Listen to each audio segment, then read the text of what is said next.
యేసుప్రభువు ఆకలితో ఉన్నప్పుడు దారిలో ఒక అంజూరపు చెట్టును చూశారు. దానికి ఆకులు పచ్చగా ఎంతో ఆకర్షణీయంగా ఉన్నాయి కాని అందులో ఒక్క పండు కూడా లేదు. కేవలం పైకి ఆకర్షణగా ఉండి ఫలాలు లేని ఆ చెట్టును యేసు శపించగా అది వెంటనే ఎండిపోయింది. ఈ సంఘటన మన ఆత్మీయ జీవితానికి ఒక హెచ్చరికనిస్తుంది.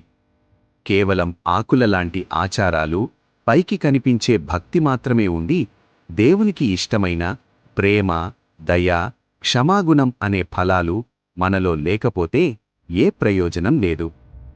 అదే సమయంలో యేసు ఒక గొప్ప మాట చెప్పారు. మీరు విశ్వాసంతో ప్రార్థనలో ఏది అడిగినా అది పొందుతారు అని. ఈ తపస్సు కాలంలో కేవలం ఆకులున్న చెట్టులా కాకుండా దేవునికి ఇష్టమైన ఫలాలు ఫలించే చెట్టులా మారుదాం.